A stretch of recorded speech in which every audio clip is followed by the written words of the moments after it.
Oh, what a week. What a week it has been. Good news this week if you've been putting off buying a Bible until the right one came along.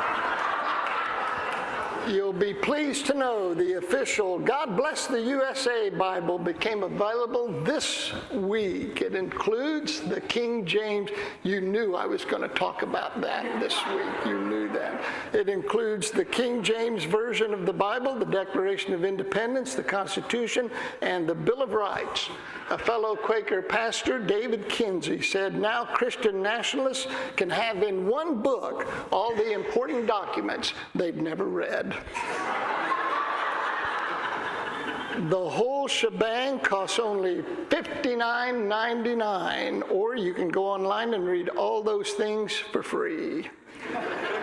But then you wouldn't have a Bible with a genuine vinyl cover embossed with an American flag, a clear violation of Section 3 of the U.S. Flag Code. But then dignity went out the window a long time ago. If you've been wondering when the apocalypse will start, it appears to be drawing near. The timing of this release was no accident. What better time of the year to sell a Bible than during Holy Week?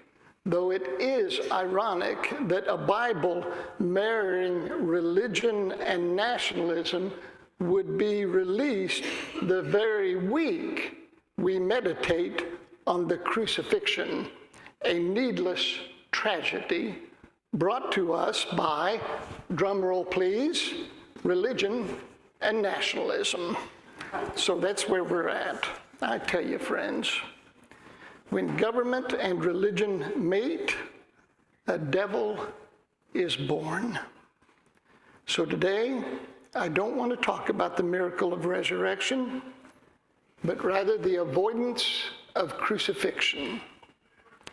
Crucifixion always precedes resurrection. Once crucifixion is eliminated, there is no need for resurrection. If resurrection is needed, it is clear we have failed, and that our failure is too often born of our eagerness to commingle exclusive religion and abusive authority. Whenever religion and government sleep together, a culture of crucifixion is created. Whenever that happens, crucifixion is sure to follow.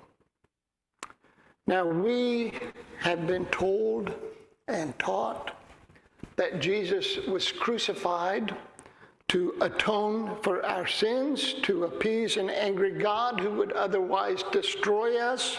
This is sheer and utter nonsense, rooted in Greek mythology, inconsistent with the grace and character of God. God's anger has never been the problem. A culture of crucifixion was and is the problem. We know why Jesus was murdered, don't we? Jesus was murdered for the same reason Abraham Lincoln was murdered, for the same reason Martin Luther King Jr. was murdered, for the same reason Oscar Romero was murdered, for the exact same reason Indira Gandhi was murdered. All those people spoke unflinching truth to corrupted power, and so were silenced by tyranny and rage. Sometimes telling the truth will earn you applause, but far more often it earns one scorn and even death. More recently, had he not died in a Siberian prison, we could ask Alexei Navalny what it cost him to tell the unflinching truth about Vladimir Putin. After John Wilkes Booth killed Abraham Lincoln and was hiding in the Virginia countryside, he wrote in his journal that Lincoln had been the cause of all of America's problems. And then he said this, that God has made me the instrument of his punishment. There's nothing so wicked, so fraught with abuse, as when we create cultures of crucifixion, which invariably begin with the marriage of government, violence, and religion. The crucifixion and the resurrection were and remain revelations of our character. The crucifixion tells us that Caesar used his power to kill and destroy, and you and I all know people like Caesar. They conscript the popularity of religion and the power of government, using them to knock down others and build themselves up. They don't care who they hurt, who they malign, who they wound. They care only about their own power, their own prestige, their own position. If you cross them, if you question them, if you challenge them, watch out. They will use their power to destroy you. They are Caesars in the business of crucifixion. As Quakers, our calling in life is twofold: to not be a Caesar, and two, with every fiber of our moral being, to stand against Caesar.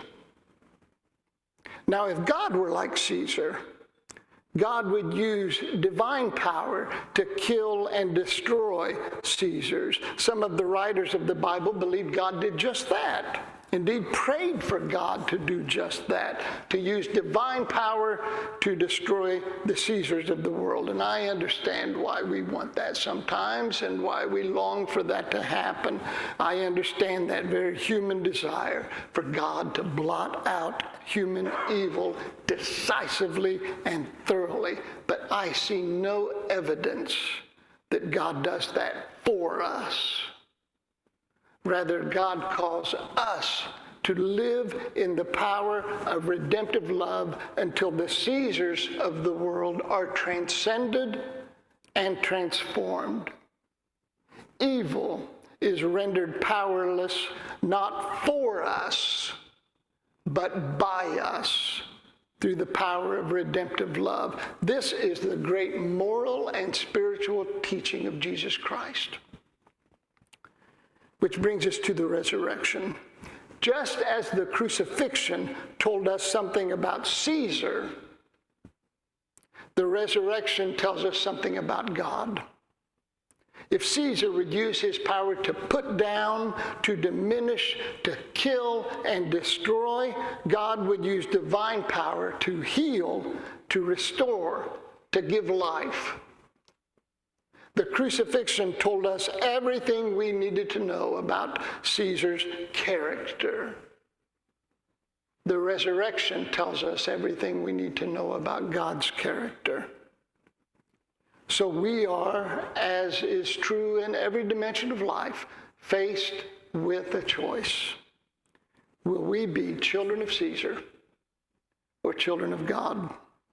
Will we use our power for evil or for good? To crucify or to resurrect? It's the same old story. Caesar is crucifying, God is resurrecting. The children of Caesar, having sought power all their lives, having moved hell and high water to accumulate as much power as they are able, having paid good money for power, are using that power to condemn and crucify, which means you and I must use our power, our energy, our best and noble efforts to resurrect. Mike and Rita Goss came back from Arizona this past week. So Mike and I went out for lunch on Friday. I thought it would be fun to include Bill Smith, who's also been gone all winter. So I called Bill to invite him to meet us for lunch. But he and Pam, who donate 1 day a week to Family Promise, were cleaning a cockroach-infested apartment for Family Promise, so Bill couldn't join us. Now, if I were any kind of pastor, I would have volunteered Mike and Rita to go help them. But I didn't even think of that. So there are Bill and Pam doing resurrection work. That's what that is. That's resurrection work. Using their power to bless and not curse. And that is Easter. That right there is Easter. Undoing the work of Caesar. Undoing the work of Caesar. Every day, as much as we are able.